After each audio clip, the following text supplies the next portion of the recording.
Good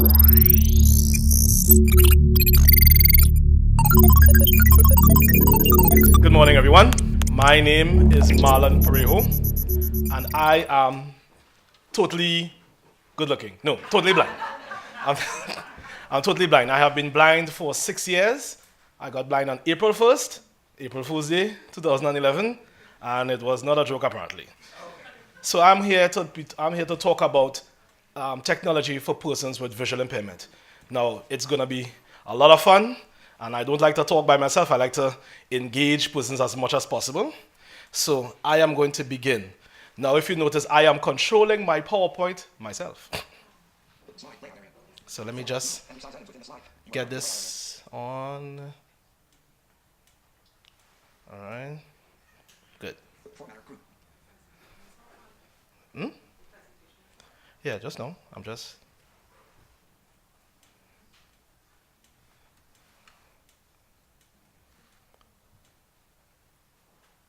We can see? Well, not everybody, but yeah. You know what I mean? Yeah. Right, so that there you would notice three pictures. Correct? Good. I want you to tell me which one of those individuals are blind. Can you tell? Anybody want to try to guess? Because it's mixed up, right? Huh? All three, you sure? Are you sure? One is? Anybody? Okay, all right, so you're saying some people are saying all, some people are saying one, some people are saying? Right, so it's because somebody knows. All right, cool. Well, she is correct. Every one of them have a vision impairment. But it just goes to show that people with vision impairment do not have a look. And they do not have a sound. If you would notice, my eyes look, well, for want of a better word, completely normal. And if I was sitting down in a KFC or something, you will not know the difference. So just to show that blind people are just that. People. Some like jazz music, like myself. Some like soca, like myself. Some like to drink, some like to smoke. So we are just different people with different likes and different tolerances.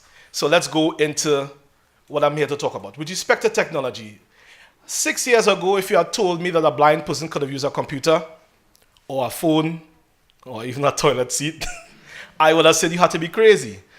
Only to realize that the information that I would have gotten, and what happens is that the problem is not necessarily the disability, but ignorance. If it is you are not aware of what is available, you will assume that it does not exist. So I'm here to tell you, I am a member of the Trinidad and Tobago Police Service. I have been a police officer for 16 years, and I've been blind for 6. I thought I would have lost my job, but because of technology, I did not. And as a matter of fact, I do a lot of things a lot faster than some of my sighted counterparts. So let's go into a bit of it here. Right, so under the thing of productivity, the first thing, right. Now, what I'm going to talk about here is as it relates to the use of computers. Now, when I first went to the Trinidad and Tobago Blind Welfare Association, I was informed that I can type for myself. Now, bearing in mind, I never knew how to type when I could see it. I learned to type blind. And I used a program called JAWS. No, it's not a shark. It's actually an acronym for Job Access for Windows Systems. And what it does, it's a screen reader. What it does, it allows me to interact with what is on the screen display by giving an audible output of whatever is on the screen. So if I arrow across the right, I'll hear, start button or task pane or documents folder and so on. And I am able to navigate my computer just as fast, or in some cases even faster, than a person who has sight. Now, JAWS is for Windows systems. Then there's VoiceOver for the Mac, right? Which is what I am doing the presentation from now. It's a Macintosh computer, a MacBook 11-inch. And also there's VoiceOver for like iPhones and Android phones, which is a screen reader called TalkBack, right? Oh. In addition to that, there's another screen reader called NVDA, which is non-visual desktop access, which is for free. There's system access, which is where you have to pay. So there's a whole list of screen readers that are available for persons with vision impairment that they can use in everyday life, either for leisure or for work. I obviously use it for work. Right? In addition to that, there is a lovely bit of technology called optical character recognition. That will allow a blind user to take either a scanner or the phone's camera, point it at printed text, and it reads it to you automatically. So just imagine your boy in rituals, drinking a cup of Earl Grey with a newspaper on the desk. And I'm pointing my phone at the newspaper and I'm reading the newspaper. As the presenter said before, I am going to say it more Trini. Being blind now ain't like being blind long time. That is long time thing. And as a matter of fact, the people in rituals get accustomed to be coming in every day with reading my papers, leaving the paper there for somebody else to use. 20 years ago, that was probably not possible. Right, so let's go to the next slide. Navigation. One of the problems that I would have encountered was navigation. I remember my father, he's deceased now, he would have carried me to a place called PAVI, which is Persons Associated with Visual Impairment. It's actually located in 6th Avenue, Barataria. And my rehab officer at the time, Miss Eccles, said, "How you get here?" I said, "Well, my father brought me." "Oh, so you have one of them fathers that's live forever?" Because at some point in time, my father will pass, and he did in fact pass. So I had to find a way to navigate. Now, the thing is that navigating has a bit of problems in that if I go with somebody, I am going to be inconveniencing them. If I go by myself without any sort of aids of any kind, I may run into some problems. If I hire a taxi, I remember I hired a taxi from where I live, which is San Juan, to where I work, which is Long Circular. That's 3 sets of transport. And I hired a taxi and it cost me $200 to reach. So when you multiply 200 by 2, and you multiply that by 5, plenty money. So because of that, we have access to, all right, hold on. Right, Blind Square. Blind Square is an application that I use on my iPhone. And what it does is that whilst I'm traveling, it'll give me the names of all of the streets that I'm crossing. So let's just say I jump in a maxi in City Gates, and you're here in Mova Junction, 7th Avenue, 8th Avenue. Because what happens, and I have friends that can attest it, is that they say, "Driver, stop in Sawa," and he forget you by the time you reach Mova Junction. So you now have to know when you reach your stop. So sometimes I say, "Yeah, I'm stopping here." He's like, "Oh, I forget you, you know." Yes, I know. Yes, I know. What it does, it gives you that. In addition to that, Blind Square has a lot of other applications to it where I can take Blind Square, and in addition, other than using my location, I can set a location like probably in Tobago. And then from that now, I can simulate that location. And from that now, I can set something called the look around feature. And everywhere that I point, it'll say to the north, so-and-so street. To the east, so-and-so street. So before I go out, I have already planned what I'm doing. Because when you're traveling as a blind person, especially if it's a place that you do not know, you need to plan. You need to know when you go there, and I'm trying to get to a library that's close by, because you know from Blind Square, that's what it is. And it also could track, and it works together with Google Maps, which is the other one, and Waze, and it'll tell you how far you are from a destination. So whilst you're walking, it's telling you all those things. So you don't necessarily need as much assistance as possible, because somebody will assist you from one place to the next, and while they're done, they're assisting you, taking your wallet out of your back pocket. So that is reality. You could say, "Oh gosh," but blind people just get robbed. Right? Right, so Waze. Right, so there's another application called Ira. Now this is a wonderful app, but it's wonderfully expensive.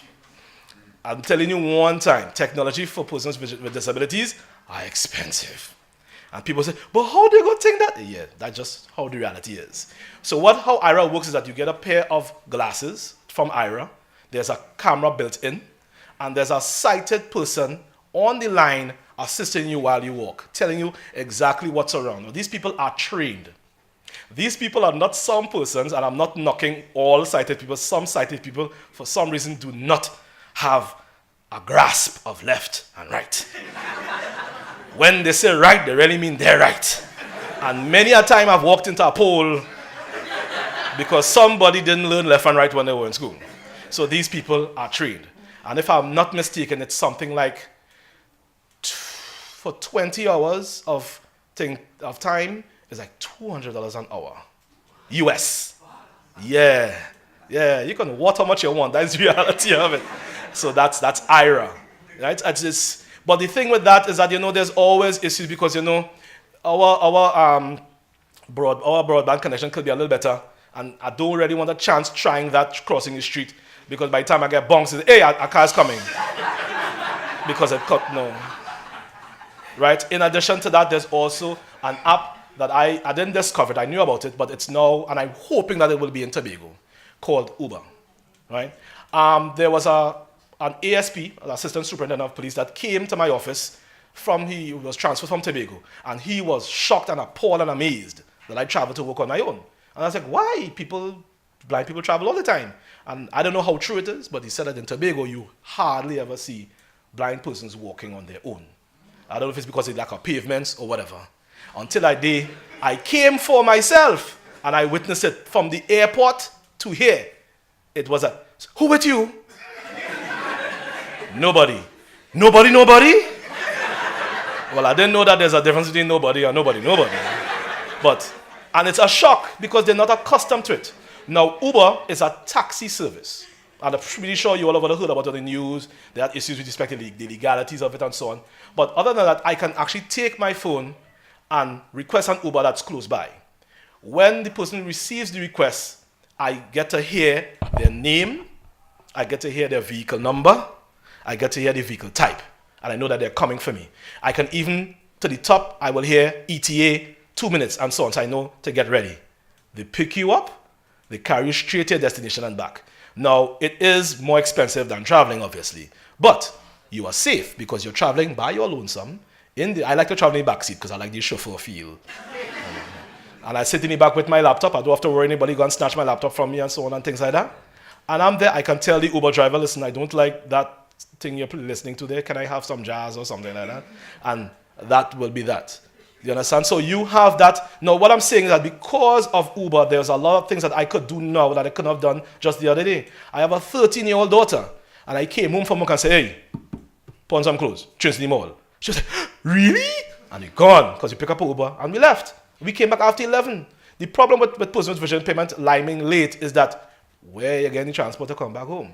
Because you're calling this one, he answering because you're, gosh, I'm tired, I'm sleepy. You're calling the next one, he had problems with his phone and so on and things like that. But because of Uber now, I went with my daughter, which was a much needed interaction that I needed to have with my daughter because we were walking through Trinity and she was wrap up on me like I was her boyfriend. I said, well, better she wrap up on me and she wrap up on some other boy.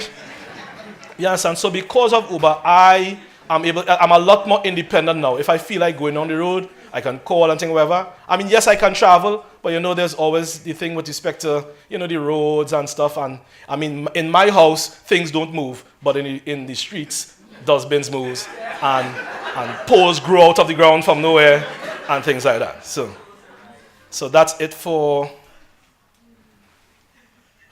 navigation. Right, let's go into leisure. All right, let me just get my notes here.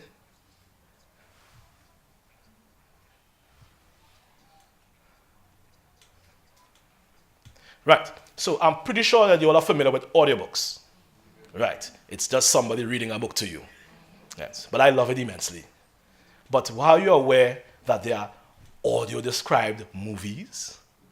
I had no idea. Don't feel bad because I didn't know about it 6 years ago. There are actually movies that will allow a blind person to enjoy a movie. I can sit down right here and explain to you almost frame for frame Matrix and Game of Thrones as if I see it. Yes, and because what happens is that the same way that it has closed captioning for persons with hearing impairment, there is audio descriptions for persons with visual impairment. What it does is that when the dialogue stops, the narrator explains what's going on. So they'll say, so-and-so picks up a gun and checks it and chambers around and all these good stuff. And I am able to enjoy movies immensely. My wife says it's unfair. And I'll tell you why. Because when we are doing chores, when Miss Lady watching her Lifetime, she has to wait on a commercial to continue what she was doing. I don't. I put my headset in my ear and I will listen to every single Lord of the Rings and not miss a beat. I'm sweeping, I'm washing dishes, I'm washing clothes, and I listen to my movie normal. She says it's so unfair. It's unfair.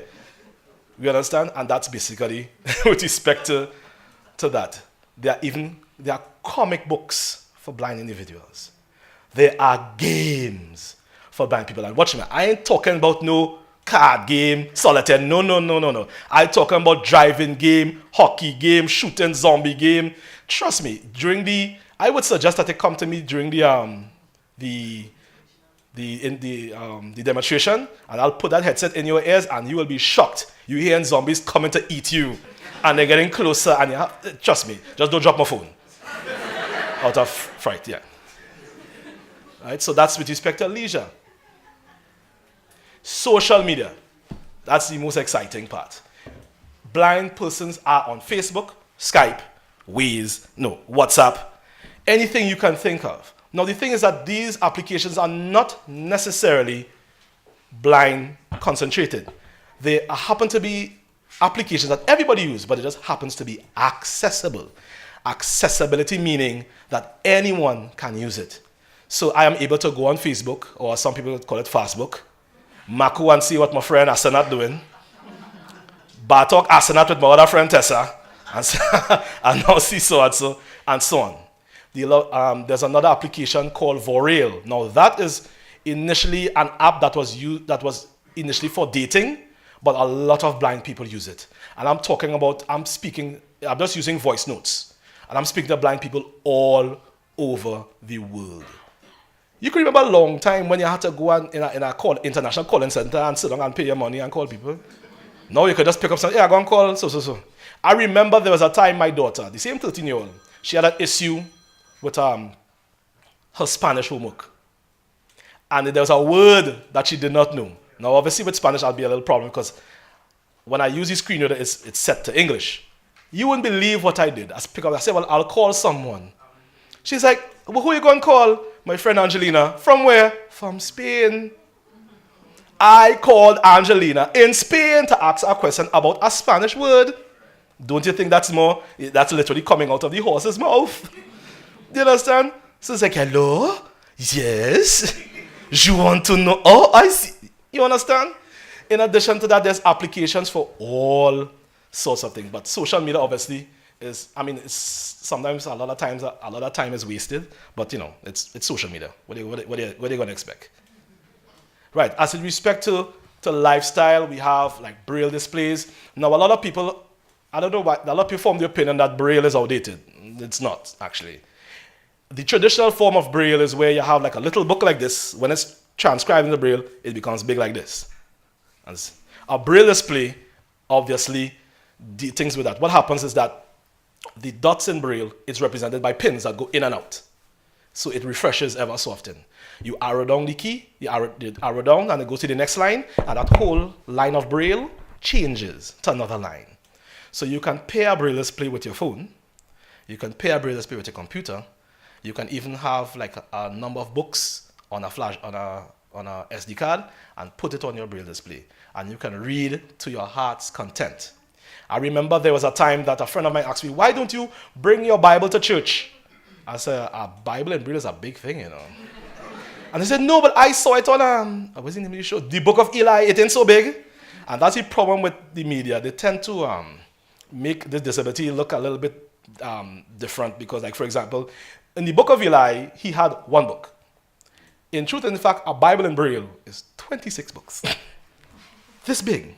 So if I have to go to church with a book in Braille, with a Bible in Braille, I have to walk with a wheelbarrow.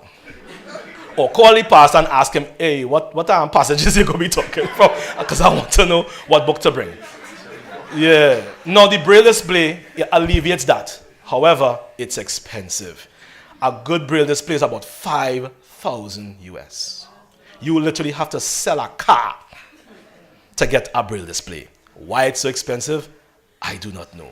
So I'm hoping that somebody who knows a lot about technology could figure it out and get it done for cheaper. With respect to accessibility, I believe that persons who do not make things accessible, if there are business people in here, you all are shooting yourself in the foot. Because although we may want more money than we presently have, our money is the same value as yours.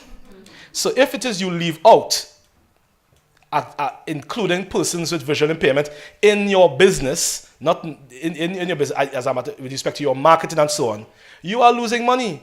Because my dollar bill, the Scarlet Ibis and the Coquelicot do have shades and a cane. Mine dollar doesn't worth 75 cents and yours worth $1. It's the same dollar. So like, for example, I'm listening to an advertisement, a commercial on television, about some storage solution. And I say, hey, they start to explain how it goes up in the wall and the board scene. And I say, yes, I want that. I say, if you want one now, call now. The number on your screen. You're shooting yourself in the foot. So I have no clue what the number is. So my money stays in my pocket. And I don't know who to call to get the number because nobody home. You understand the problem?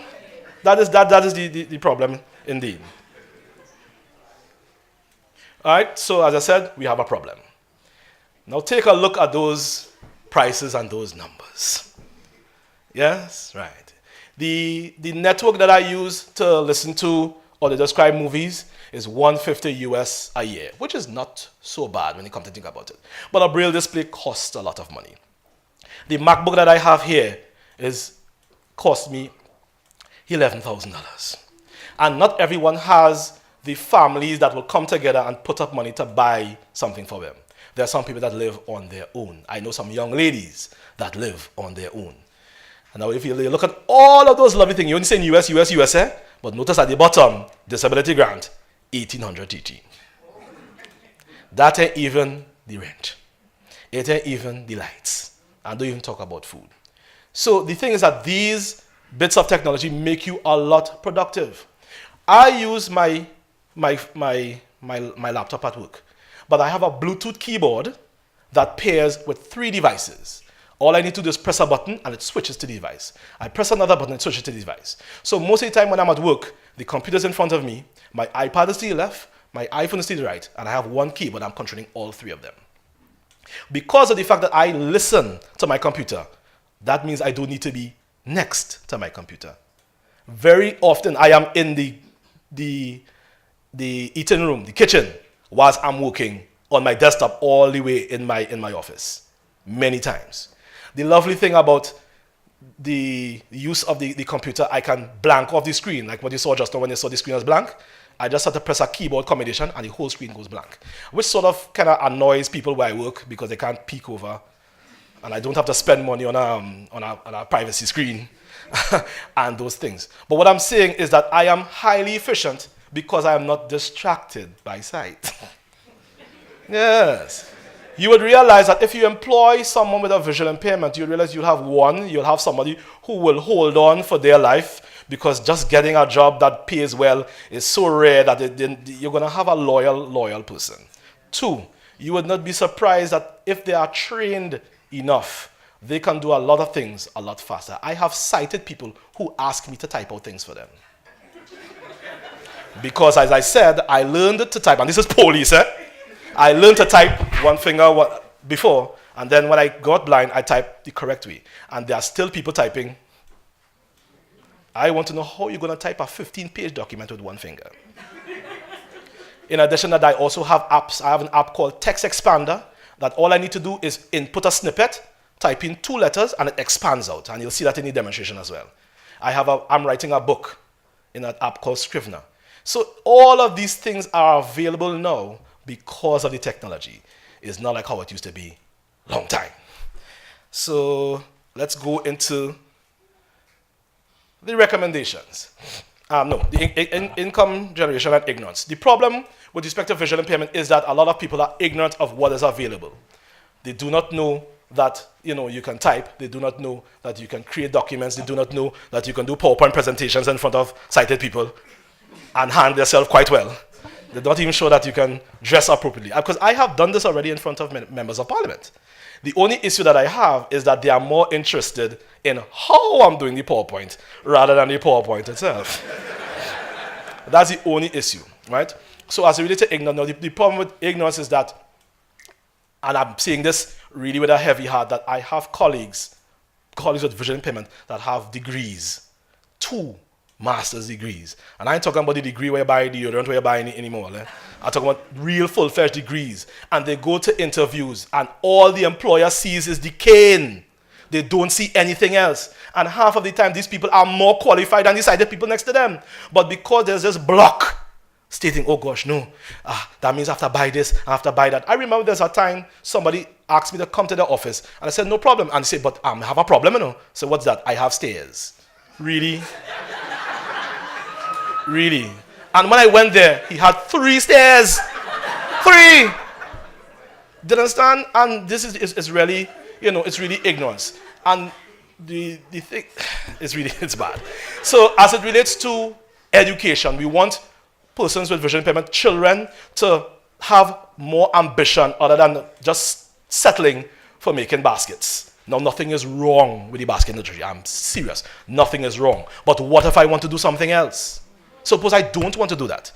When I first got blind, I stood crying in front of Mount Hope because I thought it's basket for me. But ignorance is the enemy.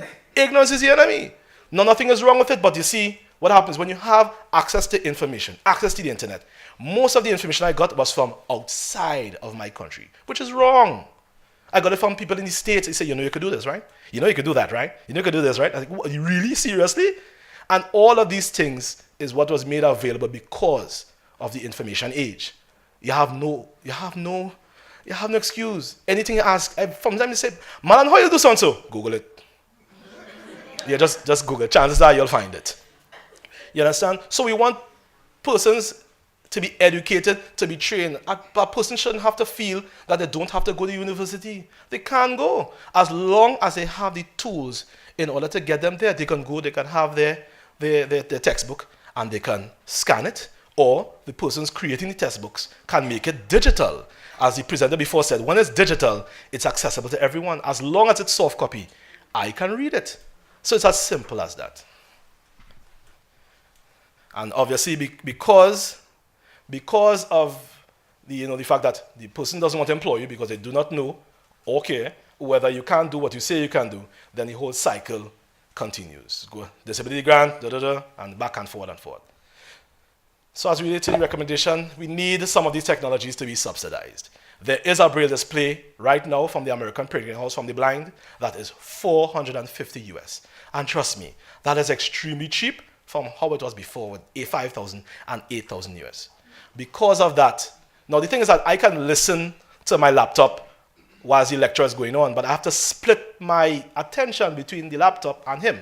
If I have a braille display, I can read quietly with my fingers and I can listen to the individual. So just imagine if the state were to subsidize braille displays for everyone, all students, and they can use it to their benefit. Are you aware how many braille displays presently are in Trinidad? I think about 4. Yeah, and one I walk in. It's just there that you could touch in the library.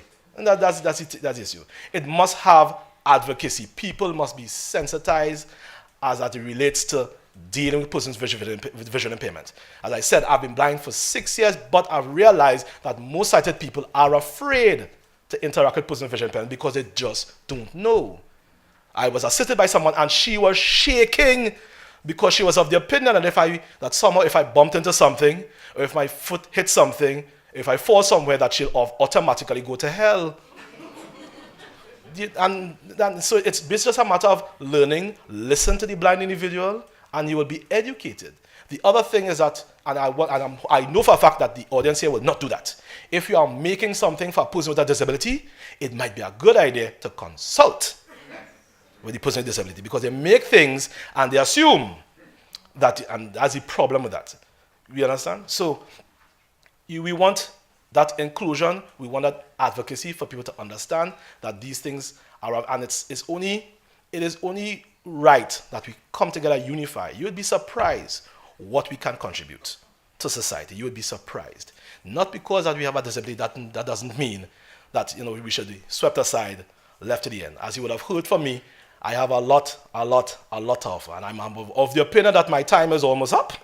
So I'm going to give you my slide here with my contact information. That's my phone number, that's my email address. I have a blog. I would suggest that you do not eat while reading this blog because you will choke.